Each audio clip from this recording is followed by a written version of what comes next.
Bon, bah alors bienvenue. Bienvenue sur cette conférence, oui. Au niveau technique, au niveau technique. Ah, ça passe pas bien.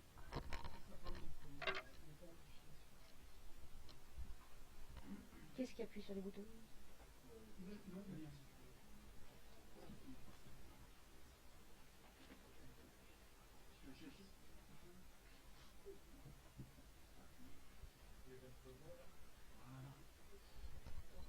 Bon, mais ça va pas amplifier le son, c'est comme ce matin.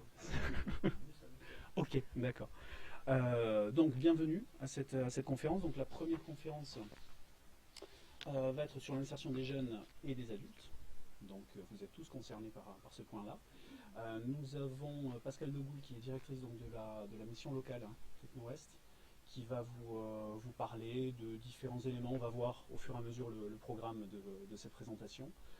Moi, j'insisterai un tout petit peu plus sur la partie insertion, voilà, que vous serez peut-être amené à rencontrer dans votre parcours professionnel, dans votre parcours de vie. Donc il n'y a pas de peur à avoir, le tout c'est de savoir vers qui se tourner et quels sont les acteurs qui peuvent répondre à vos attentes. Ça va en termes de son au niveau de la régie? Ok, super. Ça va être un tout petit peu trop vite, donc juste avec la... Voilà, super. Donc Pascal Degoul donc, va nous parler des opérateurs, donc, qui sont liés donc, aux opérateurs de l'emploi. Merci. Donc on est d'accord, il n'y a que des personnes qui ont moins de 26 ans ici. Oui? Bon. C'est juste pour cibler. Pardon? D'accord. Donc on va parler de tous les opérateurs. C'est pour cibler. Donc vous avez deux opérateurs essentiels du service public de l'emploi. Un qui est directement relié à l'État, que vous connaissez tous, qui est le Pôle emploi. D'accord? Et un autre qui est pas du tout relié directement à l'État, ce sont les missions locales, puisque les missions locales, ce sont des associations qui existent à l'échelle nationale. Mais chaque mission locale est indépendante et a un statut d'association de loi 1901. Donc moi, je suis salarié de la mission locale Techno-Ouest avec 16 communes adhérentes, dont Bruges et le Bouscat, mais le siège est à Mérignac. Mais par contre, les missions locales de France, on a toute la même mission. C'est accompagner les jeunes, non pas uniquement vers l'emploi, mais sur une approche globale. Donc en quoi la mission locale peut aider des moins de 26 ans, et après on reparlera du Pôle emploi. Un jeune qui a moins de 26 ans, avec ou sans diplôme, peu importe, c'est pas ça qui compte, peut pousser la porte de la mission locale pour venir s'informer dans tout ce qui est santé, logement, accès à la citoyenneté, formation, emploi. La durée du parcours dans une mission locale, peu importe, il peut y avoir des allers-retours. On est là pour vous accompagner, pour vous guider et pour construire des projets avec vous. Et surtout, essentiellement, construire des parcours avec vous jusqu'à ce que vous soyez complètement autonome. D'accord ? La seule chose que nous nous réservons, parce que ça c'est la loi, c'est que nous ne recevons pas dans nos missions locales ni des jeunes étudiants, ni des jeunes scolaires, parce que l'étudiant, c'est la fac ou autre institution qui a la main dessus, et tout ce qui est scolaire, formation initiale, quel que soit le niveau, c'est l'éducation nationale. Donc on accepte tous les jeunes, quels qu'ils soient, quel que soit leur niveau, et ça moi j'insiste beaucoup parce que c'est important. Et le deuxième point important également, c'est qu'on est dans de l'approche globale. Hein.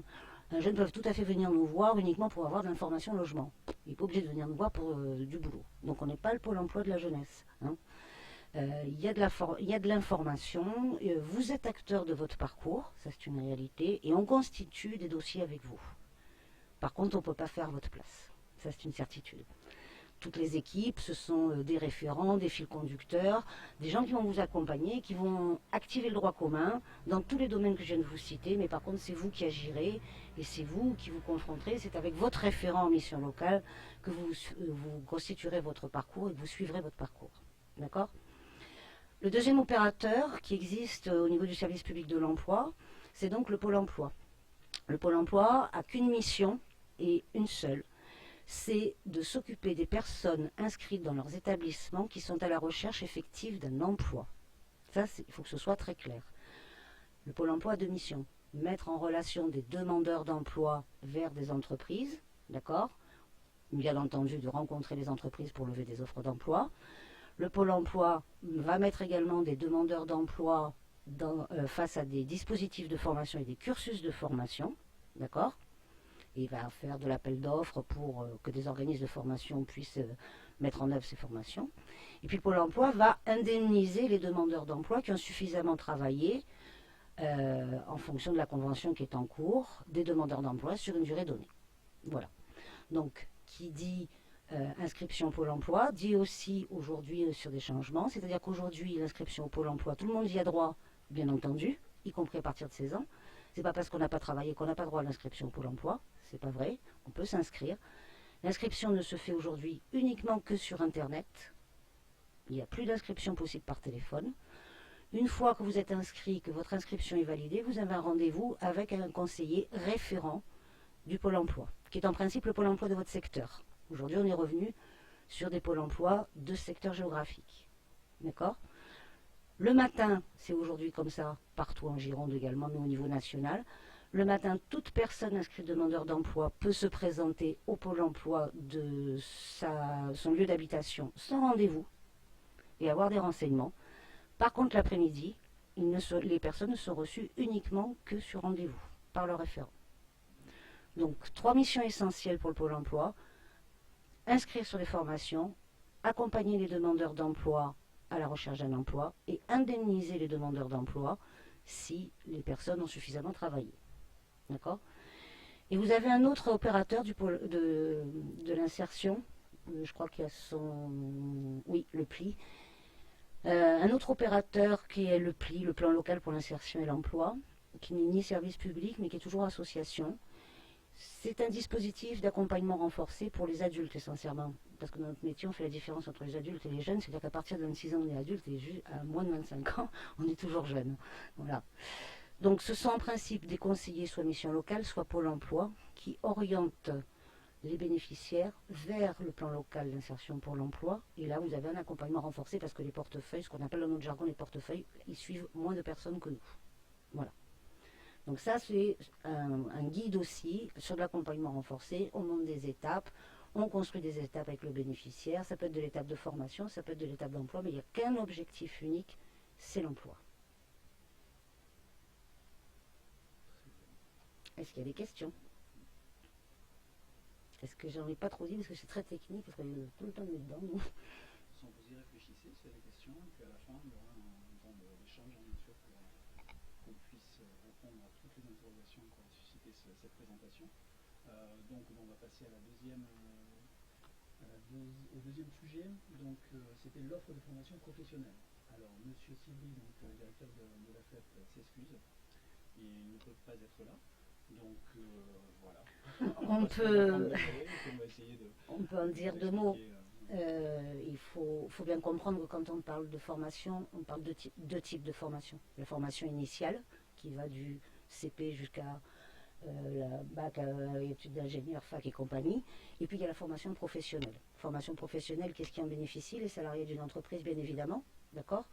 Les salariés qui sont en alternance, bien évidemment. Hein, apprentissage, contrat de pro. Mais également des personnes qui sont demandeurs d'emploi, inscrites soit en mission locale, soit au Pôle emploi. D'accord? Ça, c'est un statut de la formation professionnelle. La compétence aujourd'hui au niveau de la formation professionnelle, c'est bien dont je parle à ce moment-là, le seul organisme et la seule institution qui a la compétence pour gérer les organismes de formation et dispenser les marchés pour mettre de la formation en adéquation avec le marché de l'emploi d'une région, c'est bien là le but du jeu, d'accord? C'est le conseil régional. Donc le conseil régional, à partir des besoins des entreprises, met en place tous les ans un programme de formation. Je ne sais plus, en Aquitaine, je crois qu'on est à 4800 organismes de formation, quelque chose comme ça.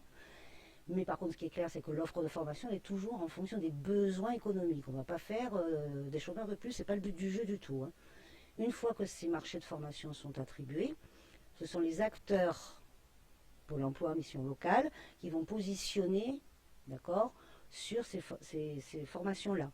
Après, par contre, ceux qui décident, ce sont les organismes de formation. Donc il y a tout un panel de formations qui existe en région Aquitaine, sur lequel vous avez accès, parce qu'il y a quand même des accès grand public. Hein. Même vous, aujourd'hui, en formation, vous pouvez consulter ce site-là, c'est Aquitaine Cap Métier, qui est complètement accessible. Vous voyez, même c'est hors région, il y en a un peu partout. Et rien ne vous empêche de vous informer, si vous avez une formation après celle-ci qui vous intéresse, de trouver la formation qui vous intéresse et les rencontrer suivant votre âge, les opérateurs, et leur dire, voilà, moi j'ai envie de faire cette formation-là, comment je la finance? Parce que le but du jeu, c'est quand même le financement aussi. Au-delà de la sélection, c'est quand même le financement. Ça, c'est une première chose. Deuxième chose, lorsque vous êtes en statut de stagiaire de la formation professionnelle, vous n'avez pas le même statut que si vous étiez en formation initiale. D'accord? La région Aquitaine, sauf contre-ordre aujourd'hui, on verra ce que ça donne dans le temps. Aujourd'hui, un demandeur d'emploi, quel que soit son âge, qui est stagiaire de la formation professionnelle, ils sont tous rémunérés. D'accord? Attention, ils ne sont pas rémunérés 2 000 € par mois, il ne faut quand même pas rêver non plus. Mais par contre, il y a un revenu social de formation qui est versé à tous les stagiaires de la région Aquitaine. On verra ce que ça donnera sur la nouvelle organisation de la grande région, mais aujourd'hui, c'est comme ça. Donc ça veut dire, par contre, que quand on a un statut de stagiaire de la formation professionnelle, qu'est-ce qui se passe? Vous avez choisi votre formation, qualifiante ou préqualifiante, peu importe, c'est un complément de ce que vous êtes en train de suivre aujourd'hui. Mais par contre, il y a une législation qui s'applique. Et la législation, ce n'est pas la législation de la formation, mais c'est bien la législation du travail. Donc avec un emploi du temps, des horaires à respecter, le principe de l'arrêt maladie, le principe des fermetures des organismes de formation qui correspondent à des congés, etc., etc. Sauf que stagiaire de la formation professionnelle, ça ne veut pas dire non plus salarié, si vous êtes demandeur d'emploi. Donc ça n'ouvre pas de droit derrière à l'indemnisation dont j'ai parlé tout à l'heure pour l'emploi. D'accord? Parce que vous n'y cotisez pas. Le simple fait d'ouvrir des droits, c'est de cotiser sur son salaire, sur la part des charges, au niveau du Pôle emploi. Donc après, vous avez dans chaque contenu de formation, dans chaque formation, un contenu, ce qu'on appelle un contenu pédagogique, avec le nombre d'heures, le contenu par module et ou pas de l'alternance. Donc avec des passages en entreprise. Et avec une formation qui peut être qualifiante, mais dans tous les cas, si c'est une formation qualifiante du Conseil régional, ça veut dire que c'est un diplôme reconnu et qui figure au répertoire national des professions qualifiées. Je ne sais plus exactement l'intitulé. D'accord?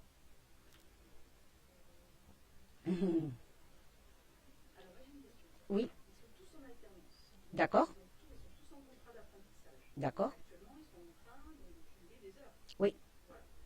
Donc en 2017, ils sont diplômés, super, on fait la fête en juillet, puis là, qu'est-ce qu'on fait? Est-ce qu'on continue en alternance? Est-ce qu'à partir de là, ils auront le droit de pouvoir demander justement une formation qui leur sera donc rémunérée par ce quota qu'ils ont pu... Alors le droit est acquis à tout le monde. Alors il y a deux choses. Il y a deux choses à ce que vous me dites. Si vous êtes tous aujourd'hui en alternance, ça veut dire que tous, vous avez aujourd'hui un salaire. On est d'accord.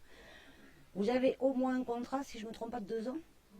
On est en deuxième année, vous avez terminé, vous avez été salarié pendant 2 ans. On est d'accord? Ce qui veut dire que si, je ne vous le souhaite pas, vous avez votre diplôme et plus rien derrière, vous êtes obligé de vous inscrire au Pôle emploi, d'accord? Parce que vous n'aurez pas de job tout de suite. Je ne vous souhaite pas ça, mais quand même, il faut quand même prendre cette hypothèse-là. De fait, en justifiant de vos revenus pendant 2 ans, d'accord, vous allez avoir une ouverture de droit Pôle emploi qui vont vous calculer. Ça, il faut le savoir. 2 ans travaillés, même si vous n'êtes pas payé plein pour le SMIC, vous avez une ouverture de droit. Après, c'est la convention UNIDIC qui sera mise en place à ce moment-là, parce qu'elle va être en renégociation, qui va déterminer le montant par jour et la durée de l'indemnité. Ça, c'est une première chose. La deuxième question qui est dans ce que vous me dites, vous êtes en deuxième année de BTS, vous avez votre diplôme, vous souhaitez aller plus loin. D'accord? Et bien, ça, c'est possible. Vous savez aller plus loin, mais vous ne savez pas où. Première chose, vous allez chercher où est-ce que je peux me renseigner. En bas, tout au fond, près de la Seine, vous avez un des stands qui s'appelle Espace Métiers Aquitains. C'est la personne qui va faire les métiers en tension sur le département. Vous allez travailler. Alors ça, c'est un lieu qui est ouvert, qui est sur Mérignac, qui est ouvert à toute personne. Étudiants, scolaires, salariés, jeunes, moins jeunes. Alors les retraités, on ne les prend pas, désolé. Mais par contre, ce sont toutes les personnes, et même entreprises, qui souhaitent s'informer sur les filières de formation possibles. Donc, le premier travail, c'est l'EMA, Espace Métiers Aquitaine. Vous devez avoir le logo par là, il est là. Vous allez travailler sur voilà ce que je veux faire après, voilà ce qui est accessible ou pas. Ok? Et sous quelle forme c'est accessible?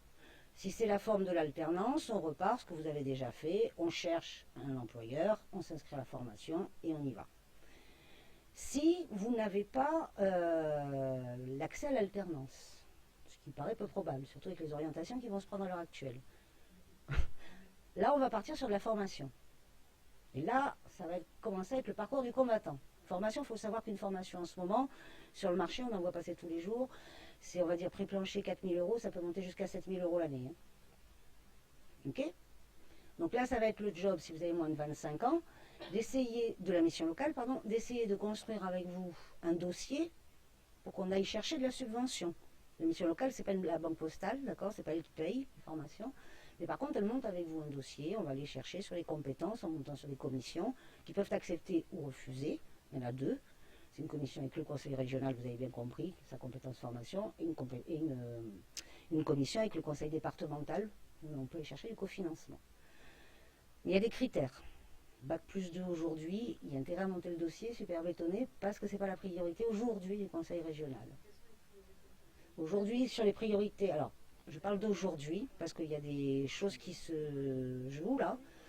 Aujourd'hui, c'est prioritairement des jeunes qui ne sont inférieurs à un niveau 4 ou si on est sur une continuité de parcours. Dans tous les cas, il faut faire la démonstration de l'accompagnement qui a été fait. C'est pas je rentre à la mission locale aujourd'hui et je présente le dossier demain, ça c'est on est au taquet tout de suite. C'est bon.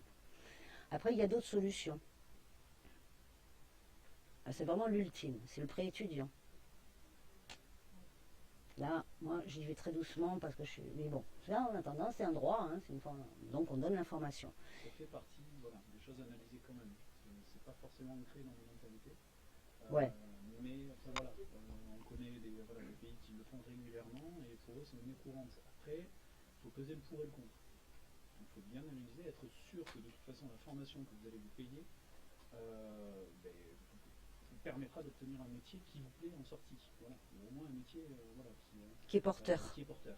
C'est surtout là où, si vous partez sur le chemin de la formation que vous allez payer par vos propres moyens, donc via le prêt, il faut être vraiment certain qu'en sortie, ça va être porteur.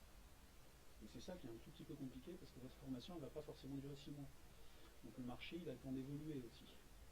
Donc voilà, prenez bien le temps, si vous partez dans cette direction, on met tous les indicateurs d'attention là-dessus, prenez bien le temps d'analyser la formation dans laquelle vous partez pour être sûr, mais vraiment à 120%, que ça sera porteur pour vous en sortie de formation. C'est pas actuellement là. D'où le passage pour moi important de l'EMA. Ouais. Hein, parce qu'effectivement, là, on est en focus complet et systématique et on veille sur ce qui se passe, comment la région bouge, comment elle va bouger, quelles vont être les attentes. Et en plus, sur du bac plus 2 tel que vous êtes aujourd'hui, très souvent, la suite de parcours en formation, on part sur de la licence, ça dure 1 an, de la licence pro, donc on ne s'engage pas non plus sur un cursus de 3-4 ans. Hein. Après, systématiquement, il faut interroger les pôles emploi. Ils ont peut-être des enveloppes, à mon avis, ils vont peut-être avoir des enveloppes supplémentaires, là aussi rien n'est calé, mais ils vont peut-être avoir des enveloppes supplémentaires en fonction du bassin économique aquitain, enfin Aquitaine, etc. Là. Parce que c'est quand même aussi ce qu'on attend tous aujourd'hui, c'est vraiment, il y a un gros pôle de formation qui va sortir, quand je parle de pôle, c'est un pôle financier, d'accord?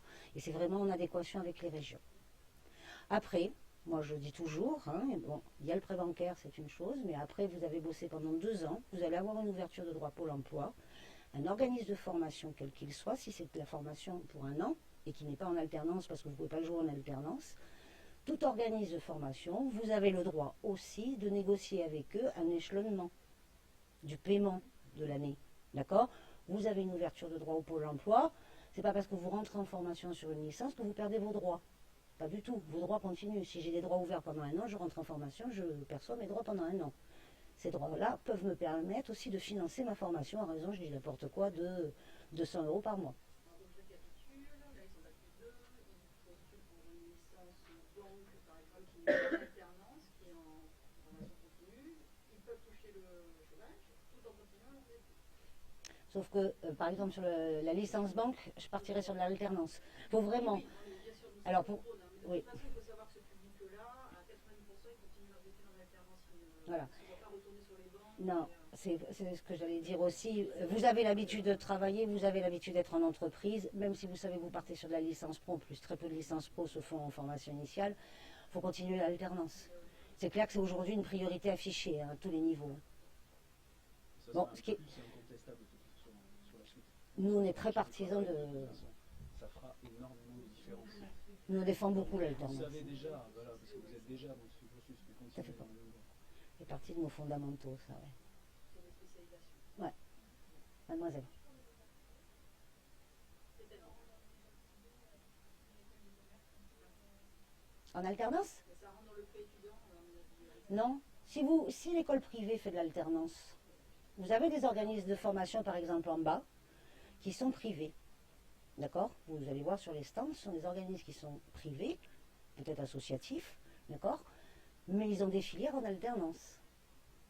Rien n'empêche, vous trouvez l'employeur, vous voulez aller chez eux, c'est le diplôme qu'ils dispensent, ça passe.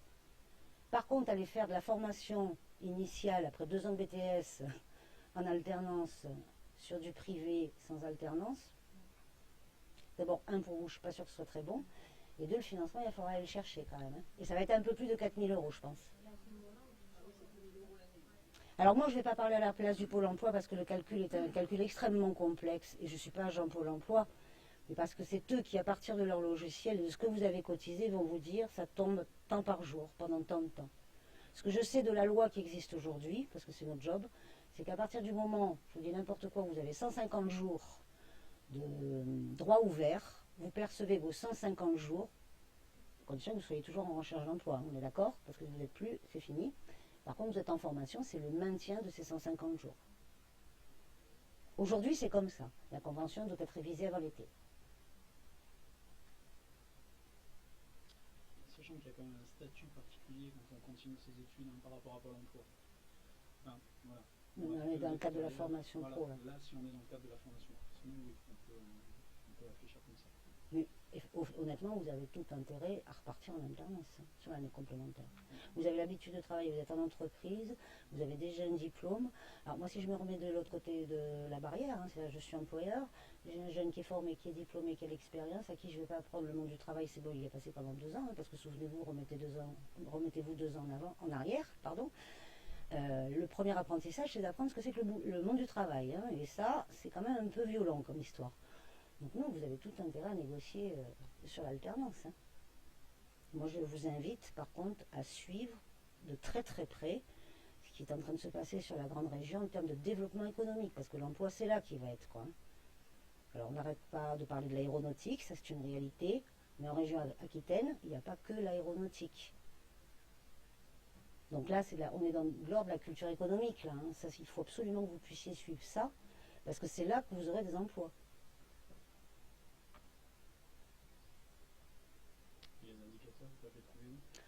Conseil régional, toute la presse, hein, lire beaucoup de presse, ça c'est très important, suivre les informations c'est très important. Presse régionale, hein, j'entends bien entendu. Suivre bon, voilà, les informations, les journaux, spécialisés ou pas, en tout cas de la région, et peut-être voir un peu ce qui est annoncé sur les changements de la grande région, puisqu'ils doivent se caler, ils ont un an je pense, c'est ça. Ils doivent se caler sur un an, sauf que les budgets, là, il y a des budgets qui vont être votés, notamment pour Pôle emploi, pour former beaucoup de demandeurs d'emploi. Il faut suivre l'information là-dessus. Qu'est-ce qui se passe? Rien ne nous empêche d'aller aussi dans un Pôle emploi et dire quelles sont les formations aujourd'hui qui se passent. Quoi, hein. Et l'indicateur formation que vous avez aussi, c'est quand même l'indicateur régional qui est Aquitaine Cap Métier. Ce qui est très clair, nous aujourd'hui, on ne peut plus, il y a des dossiers de demande de financement en formation qu'on ne peut plus présenter parce qu'on va se faire retoquer, parce qu'on sait qu'il n'y a pas de boulot derrière et donc la région ne financera pas. Donc le meilleur indicateur, c'est Aquitaine Cap Métier.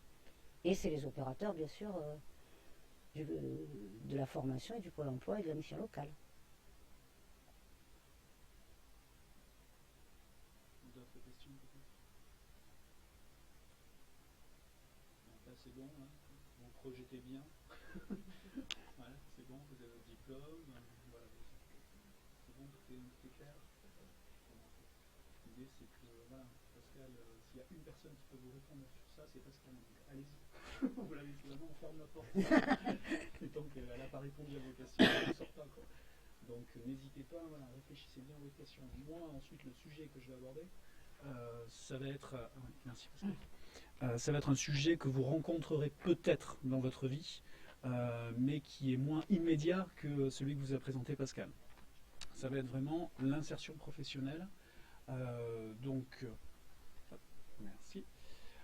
Donc moi je vais vous présenter les structures d'insertion par l'activité économique en Aquitaine. Donc ça s'appelle l'IAE. L'IAE c'est quoi? C'est des structures, certaines en type association, d'autres en type structure lambda société, qui vont accompagner les demandeurs d'emploi vers des situations stables professionnelles. Donc comment on va s'y prendre? Vous allez rentrer, donc moi j'ai Eureka Service, c'est une association intermédiaire. Donc une association intermédiaire, nous notre mission, on est partenaire de l'État pour accompagner des demandeurs d'emploi, donc qui sont dans des situations, la majeure partie, compliquées, donc ça peut être personnel, ça peut être familial, ça peut être professionnel, enfin dans tous les cas il y a des problématiques au niveau de l'emploi. Notre but, ça va être de vous accueillir en tant que salarié, vous donner du travail, c'est-à-dire nous on est spécialisé dans les services à la personne, donc voilà. Vous donner du travail, mais surtout vous réapprendre à travailler, à reprendre les habitudes normales du travail, ce que vous avez vous acquis depuis un certain nombre d'années.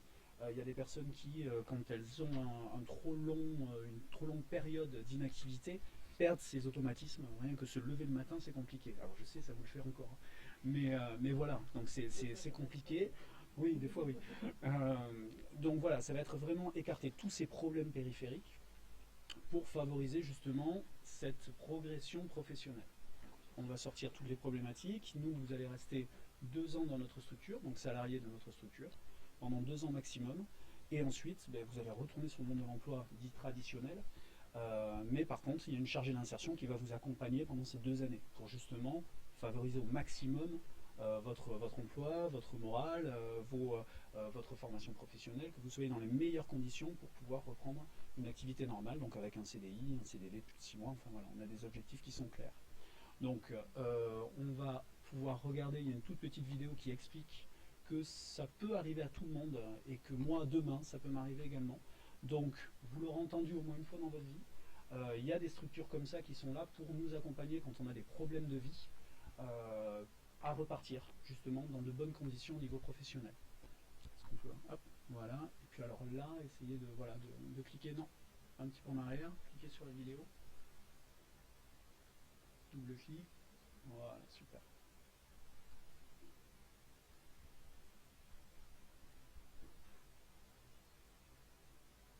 Bon. On va monter le son, il est à fond. Hop, merci. Juste régler un petit peu.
Donc on peut passer à la slide suivante. Merci. Donc qu'est-ce qu'on va retenir? Qu'il y a des acteurs différents en fonction de votre situation et surtout du métier dans lequel vous allez intervenir. Donc on a à peu près 190 structures sur toute la région. Si on parle juste de la Gironde, on en a à peu près 70 structures qui vont être là pour accompagner les personnes qui se retrouvent dans cette difficulté-là. D'accord ? Donc ça va être soit vers de l'agriculture, donc là on voit, voilà, ici on a 54% des services qui partent sur l'agriculture, l'environnement, les espaces verts. On a une grosse proportion au niveau de la propreté, repassage, blanchisserie. Ça peut être les bâtiments, enfin globalement tous les corps d'État sont concernés. Et c'est le service qui va être rendu qui va en gros vous diriger vers le type de structure, puisque tout ce qui est propreté, repassage, blanchisserie, ça va surtout être de la mise à disposition personnelle, c'est-à-dire que ça va être un contrat qu'on va signer avec un client. Vous allez être mis à disposition auprès de ce client-là pour une mission bien définie. Ensuite, on a d'autres types de structures, donc les ACI, les entreprises intermédiaires également, les EI. Donc elles ont des vocations différentes. Donc là, de toute façon, ça ne vous concerne pas plus que ça pour l'instant. Ce qu'il faut surtout retenir, c'est qu'il y a, en fonction de votre parcours, des structures adaptées, voilà, qui sont commissionnées par l'État, voilà, qui sont partenaires de l'État pour vous accompagner en fonction du parcours que vous avez eu et des problématiques que vous avez eues. Voilà, c'est surtout ça. Donc que vous ayez au moins entendu une fois, voilà, qu'il y a des structures de l'IAE qui sont là pour accompagner les personnes qui ont eu un problème dans leur vie, voilà, une rupture, et que c'est pas parce qu'on s'est arrêté une fois et qu'on est resté un petit moment inactif qu'on ne doit pas repartir. Voilà. Il ne faut surtout pas rester dans cet immobilisme, et c'est celui-là qui nous emmène vers le bas. Donc il faut vraiment aller se bouger, aller vers des structures. Alors là, on a vu l'exemple de l'assistante sociale qui allait diriger. Souvent, voilà, ça peut être un bon relais, mais ça peut être la mission locale, ça peut être Pôle emploi. On est partenaire de tout ce tissu-là. Donc n'hésitez pas à poser des questions. Voilà, vous vous retrouvez dans une situation similaire, vous savez que ça existe. Et de toute façon, nous ça va être 2 ans maximum, et puis après vous repartez sur de bonnes bases. L'idée c'est vraiment de repartir à fond sur de nouveaux objectifs, sur un autre projet de vie. Et pendant ces 2 années-là, justement, on va vous accompagner pour voir quel pourrait être votre projet professionnel sur la suite. Plein de choses qu'on n'a pas quand on est dans le brouillard. On ne regarde pas forcément ce qui peut se passer, on voit que du noir, alors que là, justement, vous êtes suivi pendant plusieurs années pour vous faire voir quelles sont vos compétences, quels pourraient être vos projets, quelles sont vos aspirations, qu'est-ce que vous aimez faire, ce que vous n'aimez pas faire, pour justement que vous puissiez avoir un rebond et repartir positivement après au bout de ce parcours d'insertion. D'accord ? Oui. Alors, la différence. La mission locale va être là pour vous conseiller. Voilà. Déjà, c'est la grosse différence. Ouais.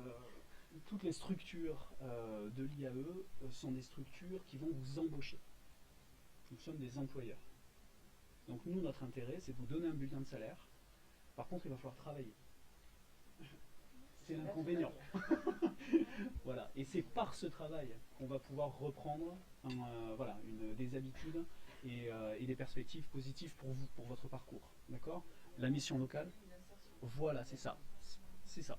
C'est une agence d'intérim, mais solidaire. Voilà. On est vraiment sur la solidarité. Et nous, ce n'est pas le chiffre qu'on va développer, c'est surtout le nombre d'heures qu'on va pouvoir vous donner pour vous donner la chance de vous réinsérer, de vous redonner la niaque. D'accord ? Donc ça va être le nombre d'heures, et surtout, nos sorties. C'est-à-dire au bout de 2 ans, c'est bien joli, mais qu'est-ce qu'on vous a donné au bout des 2 ans ? Qu'est-ce que vous avez eu ? Nous, on a comme objectif de vous donner un CDI. L'État attend de nous qu'on vous donne un CDI ou un CDD de plus de 6 mois. Est-ce qu'on a rempli nos objectifs ? Est-ce qu'on a notre place ? Donc voilà, on est chacun avec nos problématiques, nos objectifs. Nous, on vous emploie pour vous donner un rebond et on a des objectifs de vous réinsérer complètement, c'est-à-dire que vous n'ayez plus cette problématique d'emploi. D'accord ? En sortie. Partout. Globalement, des associations intermédiaires, pour parler que des associations intermédiaires. Voilà. Donc là, vous allez sur le site du GARIC, qui regroupe toutes les structures d'insertion d'Aquitaine. Et donc là, vous avez la liste de toutes les structures d'insertion. Donc on est sur des structures d'insertion au sens large. À votre question, tout à l'heure, Cédric disait, une mission locale, un pôle emploi va orienter les personnes que les accompagnent vers leur état. D'accord ? Donc nous, on ne salarie pas, mais par contre, dans le parcours d'un jeune, on peut se dire, à un moment donné, pour un des moyens pour rentrer de l'argent, parce que c'est quand même aussi budget quand même aujourd'hui, c'est pourquoi est-ce qu'on n'enverrait pas ce jeune-là parce qu'il développe soit son premier emploi, soit de nouvelles compétences, soit qu'il se remette le pied à l'étrier, vers le réclame. Nous, effectivement, on paye personne n'est salarié chez nous. Alors que nous, tout le monde est salarié. Donc oui, honneur aux dames alors. Ensuite, j'arrive. Oui.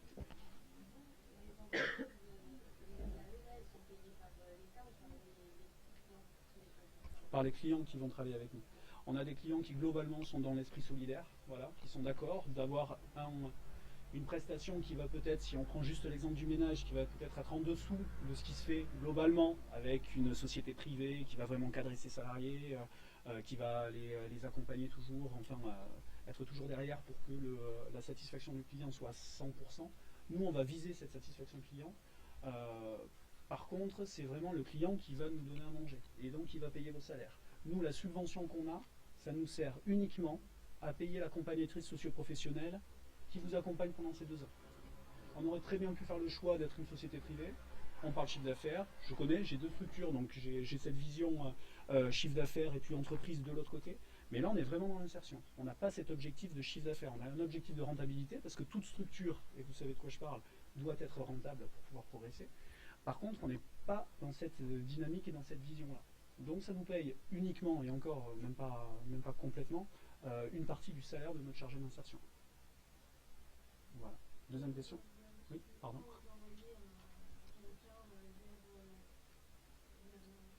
Ouais. Mhm. Alors, c'est peut-être quelqu'un qui ne sait pas du tout ce qu'il veut faire, mais c'est peut-être aussi quelqu'un qui a choisi son domaine. Pourquoi je dis ça? Parce qu'il peut y avoir à un moment donné dans son parcours la nécessité de gagner de l'argent. C'est ce que j'appelle le job alimentaire. Si on est clair dans sa tête là-dessus, on est clair avec le reste. Donc on fait un break dans son parcours, on se dit on va gagner de l'argent parce qu'on en a besoin. Tout simplement. Parce qu'il faut, je sais pas moi, financer un permis par exemple. Nous on n'a pas le permis, aujourd'hui le permis c'est 1500 euros pour le plancher. Hein. Donc on peut dire je vais aller chercher du job alimentaire, je peux être salarié d'Eureka, je décide de travailler chez Eureka parce que je veux derrière me financer mon permis. Et puis à côté de ça, on peut avoir d'autres jeunes, puisque là on est sur l'aide de service à la personne, on peut avoir d'autres jeunes qui ont effectivement pour projet professionnel de trouver un CDI dans le service à la personne, mais par contre qui n'est pas tout à fait opérationnel, qui n'est pas encore formé. Avant d'envisager la formation, on va le faire travailler en restant sur son projet. Non. On a des salariés qui rentrent, qui sont super motivés, qui travaillent super bien, au bout de 3 mois ils sont partis. L'objectif c'est l'insertion. Pour lui, voilà. Pour l'IAE comme pour nous, l'objectif c'est l'insertion. Le tout c'est que vous ayez vous une situation stable en sortant de notre bureau globalement. Mais nous c'est de notre mission. Donc c'est 2 ans maximum parce qu'il faut se fixer des dates butoirs en fait. Parce que sinon c'est trop facile de dire bon on verra quand. Et puis du coup vous êtes dans une entreprise normale au final. Donc s'il n'y a pas de date de fin, on occulte totalement cette partie accompagnement. Donc du coup on a ces 2 ans qui sont cohérentes par rapport à un parcours normal. Si vous en voulez que travailler vous fait pas peur et que vous avez vraiment envie de ce rebond-là, il n'y a pas de souci, ça sera largement suffisant, les 2 ans, mais largement. Si par contre c'est pas forcément le cas, ça sera le temps nécessaire pour vous réveiller et puis avoir quelqu'un derrière qui vous secoue un petit peu de temps en temps quand il faut et voilà, et vous aider à remonter. Oui, je voulais poser la question des compétences. Parce que bon, l'insertion, oui, voilà. Mais quel que soit le domaine, la souveraineté d'être marché, travailler c'est bien, service c'est parfait. Et comment vous évaluez les compétences de ces jeunes avant de les proposer à vos clients? Alors concrètement, on n'est pas sur des niveaux de compétences, voilà, qui sont relativement. Enfin, un client ne va pas venir vers nous pour nous demander je veux un maçon qui soit expert dans son métier. Non, il va venir pour nous demander je veux un aide main-d'œuvre. Voilà, un aide main-d'œuvre. Voilà, donc il va lui ne pas attendre une expertise métier de nos salariés. Il va attendre de nous qu'on lui apporte une aide, voilà, qui va être de faible niveau de qualification. Donc c'est clair. Voilà, le cadre législatif est très clair là-dessus. Par contre, il y a une loi. Tout le secteur de l'IAE, toute l'association entreprise d'insertion ou entreprise temporaire d'insertion ne doit pas être concurrentielle sur le marché du privé. Voilà. D'accord. Cédric l'a très bien dit, les personnes qui font appel à l'IAE, en tant que clients, c'est des gens qui défendent déjà des valeurs de solidarité. Mais par contre, il n'y a pas de concurrence avec le secteur privé ni économique. Ça, c'est la loi. Ce sont des entreprises, ce sont des entreprises. Ah oui, oui. Alors après, ça dépend des types de structures, voilà. Donc ça peut être soit des associations, soit des entreprises qui ont différentes vocations et donc oui, ça peut être plusieurs types. Alors, je vous écoute. Et au niveau des chiffres, en 2005, en 2015, vous avez réussi à faire décrocher combien de contrats CDI ou CDD à alors 2015, ça va être un tout petit peu trop tôt parce qu'on est en train de tout sortir là. 2014, on a eu 32 salariés. Donc 32 salariés. et on a un taux de sortie à peu près 65% sur des CDD de plus de 6 mois.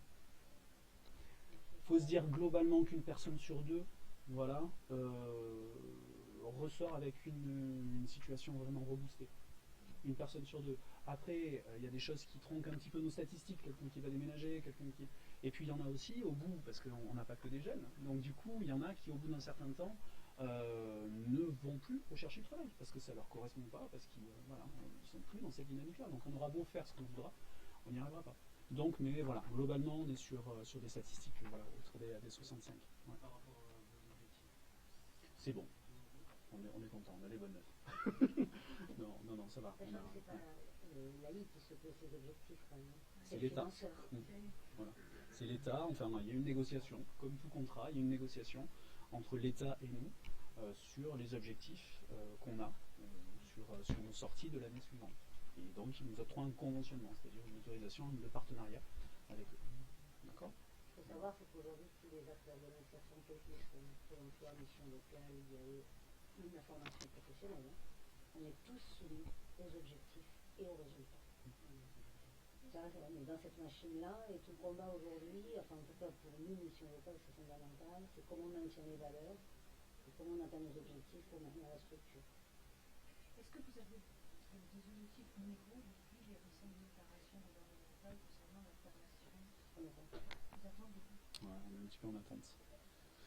Bon, ça fait suivre à une réforme de la formation professionnelle en plus, qui a eu lieu là, qui a mis déjà pas mal de bazar. Donc voilà, on attend, concrètement.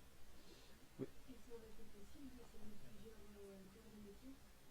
Oui. Par exemple, essayer le ménage, représenter pas le commerce, la restauration. Techniquement, oui, c'est possible. Voir ce qu'on fait en fait. Vous avez un contrat, de toute façon, les contrats d'accompagnement, donc si vous travaillez avec des entreprises, pour ce qui nous concerne, si vous travaillez avec des entreprises, vous allez pouvoir faire plusieurs structures si vous voulez.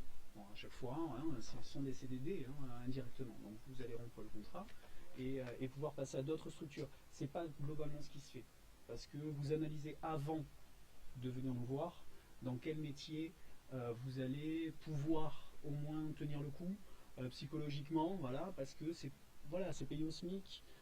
C'est des heures qui sont pas forcément très agréables, c'est pas beaucoup d'heures par semaine, mais tout ça, voilà, c'est ça, c'est pas du temps plein.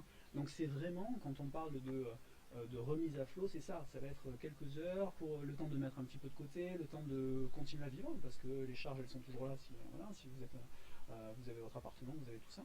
Donc au moins ça vous permet de ne pas basculer dans une précarité qui serait autre. Donc vous restez en activité. Mais après, pour le côté du métier, c'est avant qu'il faut y réfléchir. Vous savez que bon, le ménage, globalement, vous allez vous débrouiller. Après, bâtiment travaux publics, c'est pas forcément une bonne orientation. Ça dépend. Voilà, chacun va réfléchir. Et tout à fait. Mais là, on est sur une notion d'urgence. Enfin, il faut comprendre qu'on n'est pas sur de la formation qui va. Voilà, c'est pas sur cette notion-là. C'est pouvoir vous donner un salaire à la fin du mois pour vous permettre de construire votre projet, d'avancer sur votre projet et d'atteindre ce que vous voulez atteindre. Voilà. Donc, l'objectif, parce que j'entends bien ce que vous dites, hein, l'objectif d'une association intermédiaire ou d'une entreprise intermédiaire, c'est pas de s'essayer sur des métiers, il y a d'autres choses qui existent. On est vraiment là, en lien avec un employeur sur une étape intermédiaire avant de démarrer sur le droit commun. D'accord? Si vous voulez tester des métiers pour voir là où vous vous sentez le plus à l'aise, plus porté, il y a d'autres choses qui existent. Les stages. par exemple.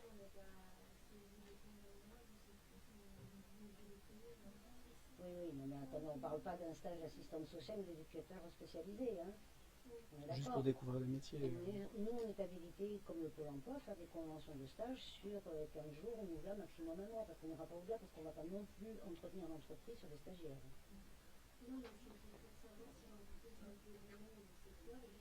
Oui, mais rien ne vous empêche de faire 15 jours, je vous dis n'importe quoi, en restauration, 15 jours en ménage et 15 jours ailleurs. Et par contre, on ne fera jamais plus qu'un mois chez le même employeur, parce que là, c'est pas possible. Quoi. Puis après, si c'est pour essayer, à la limite, je vous dirais, partez sur des entreprises privées. Ne vous tracassez pas avec des structures d'insertion. Vous apprendrez plus dans des structures qui ne font que du ménage à 100% et qui n'ont pas cette notion d'accompagnement, cette notion sociale, on va dire. Vous apprendrez beaucoup plus parce que vous serez sur le terrain, vous aurez un employeur au-dessus qui aura d'autres relations avec vous que nous, on peut l'avoir avec nos salariés. ça sera beaucoup plus formateur d'aller dans une société privée directe. D'accord? Si c'est pour apprendre le métier, je parle. Là, on est sur deux choix différents. On n'est pas uniquement pour avoir à manger à la fin du mois. Nous, c'est ça qu'on permet. Hein. On permet vraiment sur les gens qui peuvent tomber vraiment dans une détresse grave, ou qui le sont déjà, d'avoir à manger à la fin du mois et de renflouer leurs dettes petit à petit. Nous, voilà, on a pas mal de salariés qui rentrent avec beaucoup de dettes. Ils ressortent, ils n'ont plus de dettes, ils ont un projet professionnel et ils ont un CDD. Bon, eh bien là au moins ça repart, quoi. Voilà. Au moins il y a de l'espoir, au moins ils savent qu'ils peuvent venir frapper au bureau de temps en temps. Mais voilà, il y a un lien qui s'est retissé et surtout des perspectives qui sont encore là. Ça, c'est essentiel. D'ailleurs, un CDD en IAE, quel que soit le statut, ça ne s'appelle pas un CDD, ça s'appelle un CDI, c'est-à-dire un CDD d'insertion. C'est ça l'intitulé exact. C'est comme ça que l'État le reconnaît. Parce que nous, quand on nous demande nos sorties aussi, comme on est sorties de jeunes sur les 5000 qu'on suit, un CDD, un machin, on a l'intitulé CDD insertion. Et ça, c'est toute l'IAE qu'on met là-dedans. Et statutairement, pardon. Au niveau de la législation du travail, c'est ça. C'est pas le CDD tel qu'on peut l'entendre dans le secteur privé. Oui, ma conseillère sur le Bouscat. Voilà, et j'avais vu, et franchement, vous pouvez faire, mais c'est un ami sur la tête. Oui, sur quelle formation? C'est pour savoir si on est pas dans le travail. Ben voilà. Mais je suis un peu limite parce que je vois que ça ne me répondait pas, je suis une dame, et on a très bien commencé le changement d'application, on de la communication, on a été la première. Sauf que vous n'avez pas été suffisamment loin pour être actrice de votre parcours et travailler sur votre On orientation. avait fait, comment ça m'a aidé sur le faire en prépa au début. Également sur prépa, parce qu'on a plein, on nous a fait un peu justement. Et ça m'a aidé, j'avoue que. Mais après, je trouvais ça un peu trop long, et c'est pour ça que je suis en lycée, dans le genre, parce que voilà, c'est pas. Voilà, il y a des jeunes qui supportent bien la formation telle que vous l'avez vue, il y a d'autres pas du tout, mais peu importe. Chaque jeune a sa réponse. Hein. Mais après, moi, j'avais trouvé à m'aller proposer des emplois. Mais déjà, je me suis retrouvée confrontée en me disant que j'avais fait un bac pro. Concrètement, déjà, c'est pas énormément légaux. Mais en fait, on a plus d'emplois et les personnes qui n'ont pas de diplôme. Alors là, excusez-moi, ça fait quelques années que je suis dans le milieu, vous imaginez. Aujourd'hui, je suis dans l'incapacité de dire à qui on offre le plus d'emplois. Ouais. Moi, je pense que ceux qui aujourd'hui ont le plus de boulot, le peu de boulot qu'il y a, c'est des gens comme vous. C'est vous qui avez le boulot, c'est personne d'autre.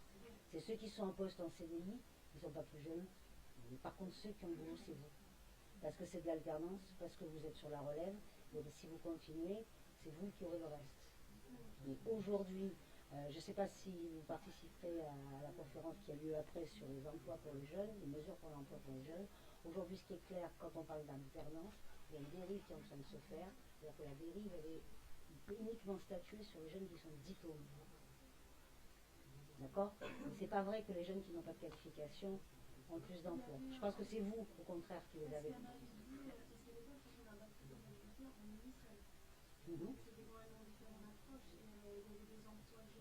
Non, les emplois d'avenir. Non.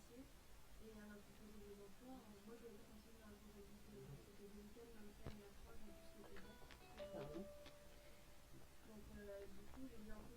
C'est le seul contrat à l'emploi d'avenir qui est réservé aux jeunes qui sont non qualifiés, sauf s'ils habitent certains quartiers. Moi j'en ai recruté une, pas plus 3. Hein. Voilà. Je fais partie des gens qui ont dévié la mesure. Bon, je ne me suis pas trompée sur la personne. Une chose vraiment qu'il faut que vous ayez conscience, réellement un employeur qui voit un CV arriver avec un diplôme, mais qui voit à côté l'expérience que vous avez eue pendant 2 ans, 3 ans, enfin, vous allez voir ce que vous allez accumuler, dans tous les cas, ce sera le vote qui va être au-dessus. Dans tous les cas. Enfin, il n'y a pas, voilà, je fais des recrutements régulièrement, on a beau dire ce qu'on veut, vous aurez de toute façon une priorité. Vous avez un monde de l'entreprise qu'on recherche. Dans tous les cas, on n'a pas le temps de vous former réellement l'entreprise. On n'a pas le temps, c'est fini. L'artisan qui va bien accompagner, c'est fini ça, on n'a pas le temps. Donc dans tous les cas, plus vous serez opérationnel rapidement, mieux ce sera pour l'entreprise. Et ça vraiment, il faut vraiment en avoir conscience. Parce que nous, c'est notre problématique au quotidien. Nous, on chiffre tout ça. On sait que si pendant un mois, il faut qu'on soit derrière vous pour vous expliquer le métier, on perd énormément d'argent sur le mois. Et ce mois-là, période actuelle, c'est pas, voilà, c'est pas du luxe. Donc du coup, si vous arrivez avec un plus qui va être une expérience professionnelle, mais même si c'est pas réellement sur le thème du poste, où vous avez une connaissance du tissu, voilà, du métier, vous avez une connaissance de toute façon de l'organisation. Dans tous les cas, dès que vous avez mis le pied dans le monde du travail, continuez, enfin voilà, continuez dans cette voie-là. On revient sur ce qu'on disait tout à l'heure. Lâchez pas, c'est vraiment ce qui va faire votre force. Et voilà, ne regardez pas ce qu'ont les autres en aide. S'ils ont des aides, c'est qu'ils sont dans une situation beaucoup plus complexe que la vôtre. Ne vous inquiétez pas. Si l'État donne de l'argent, c'est que derrière, il y a besoin d'en donner, sinon ils s'en priveraient. Ceci dit, par contre, pour revenir sur l'emploi d'avenir dont vous parliez, à Bruges, notamment, il y a une jeune qui est rentrée dans ce type de contrat avec 0 diplôme, 0, donc le contrat dure 3 ans, elle finit son contrat dans 1 mois, elle sort avec bac plus 2. Voilà. Hein, donc c'est peut-être un peu normal qu'il y ait aussi des mesures de ce type-là pour ceux qui n'ont rien, mais après il y a tout le reste. L'apprentissage, je vous rappelle quand même que vous allez jusqu'au diplôme d'ingénieur si vous voulez. Hein. Quand même pas l'oublier ça. Non, mais c'est qu'à l'époque, moi je voulais juste trouver un travail, faire un CDD pour voir ce que j'aimais le faire. Alors moi, Mais le problème c'est que pour les femmes, si j'avais pas d'expérience, c'était pas de la là on est confronté au monde du travail. Ouais. Donc Voilà. je pouvais pas me proposer des choses, je savais pas. C'est pour ça que je vous dis que c'est vous aujourd'hui qui avez des emplois. Parce que quand je vous disais tout à l'heure, regardez 2 ans en arrière, ce qu'il a fallu que vous appreniez sur ce que c'est que le monde du travail, le monde de l'entreprise, c'est violent ça, hein, souvenez-vous. Et ça, je veux bien le concevoir que c'est violent. Aujourd'hui, vous êtes en poste, vous avez oublié ça parce que vous avez des automatismes, des modalités de comportement, une culture, vous savez ce qui se fait, ce qui se fait pas, ce que c'est la culture d'entreprise ou pas, ce qui vous plaît, ce qui vous déplaît pas, ou ce qui vous déplaît pas, d'accord? Aujourd'hui, on n'a plus le temps. Moi, je recrute régulièrement parce que j'ai une équipe de jeunes femmes, donc on est dans la tranche des congés maternité. Bon, c'est très bien, parfait, mais je peux vous garantir, j'ai pas le temps de former, quoi. Et c'est mon métier pourtant. Hein. Je n'ai pas le temps de former. Donc je vais chercher quoi? Des jeunes qui sortent de l'alternance, des jeunes qui sont un peu diplômés mais qui ont une personnalité un peu forte et puis qui vont être actifs. Aujourd'hui, l'entreprise n'a pas le temps. Vous sortez d'alternance, vous allez sortir d'alternance, vous êtes encore moulé sur le modèle de la formation, vous avez déjà tous les codes de l'entreprise, vous savez comme c'est dur aujourd'hui le secteur économique. Après le reste c'est technique, la compétence technique on s'en fout, ça s'apprend. Ça. Par contre ce qui ne s'apprend pas ailleurs, c'est les codes. Une chose, bon mais on est juste en ligne sur le web et tout, donc ça va rester entre nous. Une chose qu'il faut bien que vous mettiez en tête pour vos prochains entretiens ou toutes les candidatures que vous allez poser, c'est que vous avez quelque chose, vous, à apporter à l'entreprise. D'accord? Il ne faut surtout pas vous mettre en position d'infériorité. Alors, il y a un lien hiérarchique, c'est normal, c'est tout à fait normal, parce que l'entreprise va attendre quelque chose de vous. Elle sait exactement ce qu'elle attend de vous, et elle va vous demander de lui apporter. Ça, c'est normal. Par contre, vous avez quelque chose à apporter à l'entreprise. Quelque chose qu'elle n'a même pas entrevu, parce qu'on a une fiche de poste. On a un recrutement qui est sur cet élément-là. Mais vous allez pouvoir vous apporter quelque chose que vous aurez vu dans une autre entreprise, une technique, un process que vous aurez appris dans telle entreprise. Vous aurez de toute façon des choses à apporter à l'entreprise. Alors, soyez patient, tous autant que vous êtes. Vous êtes vous la force vive de demain, réellement. Mais par contre, il faut être volontaire. Il faut ni être trop prétentieux, c'est-à-dire croire que de toute façon, avec ce que je leur apporte, c'est bon, c'est pas la peine. Non. Vous avez beaucoup de choses à apporter, mais il faut vraiment rester humble. Vous avez toujours à apprendre, restez toujours ouvert à tout ça. Et surtout, soyez motivé. Si vous êtes motivé, l'employeur, il vous passera pas mal de choses, des erreurs, s'il sent que de toute façon, c'est aussi un tout petit peu de sa faute, parce qu'il n'a pas pris le temps de vous montrer ça, déjà il sera un tout petit peu plus indulgent.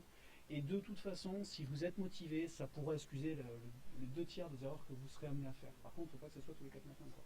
Mais soyez motivé, vous savez que vous en avez pour un certain temps. Là, vous êtes en début, d'accord? Vous êtes au tout début. Il ne faut pas attendre à avoir des situations de la quarantaine ou la cinquantaine. Quoi. Vous n'êtes pas posé professionnellement, vous êtes en train de vous construire professionnellement. Vous êtes en train de construire votre CV, vous êtes en train de construire votre patrimoine vraiment professionnel, tout ce que vous pourrez apporter à un employeur ou même à vous si vous créez votre boîte après. Tout ça, il faut vraiment puiser et vous dire oui, d'accord, il est un peu con ce patron.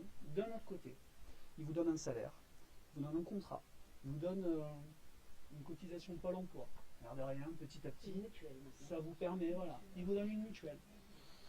Tout ça, mis bout à bout, allez, vaut mieux se dire c'est juste pour un certain temps, et à un moment donné, de toute façon, et j'y travaille, j'arriverai à une situation professionnelle qui me convient. Est-ce que vous conseillez de construire ce qu'on appelle les portefeuilles de compétences? Est-ce que vous pensez que c'est un atout d'insertion dans le monde du travail à l'avenir? Ça peut pas faire de mal dans tous les cas. Alors, vous n'êtes pas sans savoir qu'il y a eu la réforme de la formation professionnelle et que depuis la mise en place de la loi qui date de je sais pas quand, tout jeune qui commence à travailler à partir de 16 ans peut capitaliser et a son compte personnel qui est ouvert ou qui s'ouvre tout au long de sa carrière. D'accord?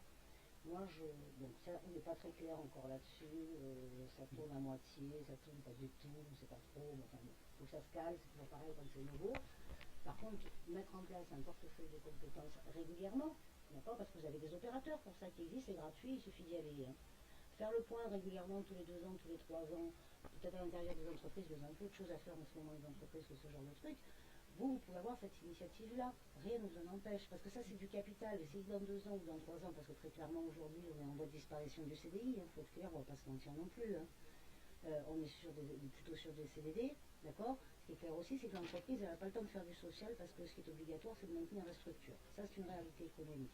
Par contre, si dans 2 ans, 3 ans, 4 ans, 5 ans, vous voulez changer de métier, vous voulez vous terminer un contrat, vous avez capitalisé vos compétences, ça, vous pouvez le montrer à un prochain employeur. Aujourd'hui, vous faites ça, c'est transférable sur un métier qui n'a rien à voir, mais peu importe, vous savez le faire parce que vous l'avez fait pendant 10 ans, ou 5 ans, 3 ans.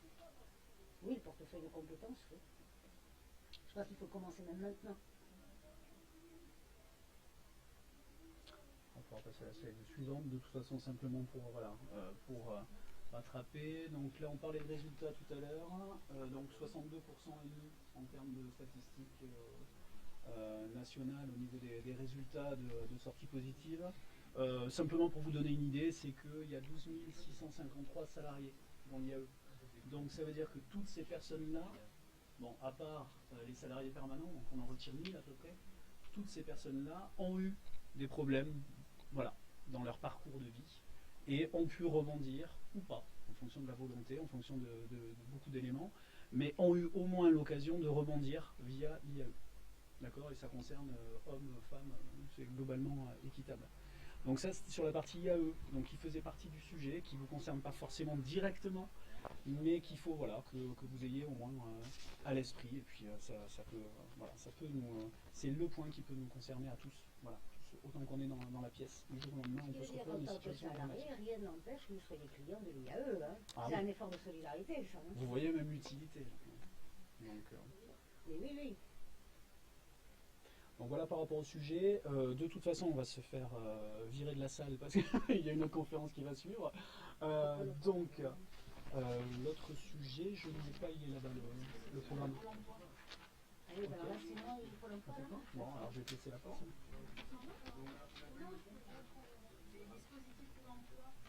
Les dispositifs à l'emploi. Ouais. Ok. Bon.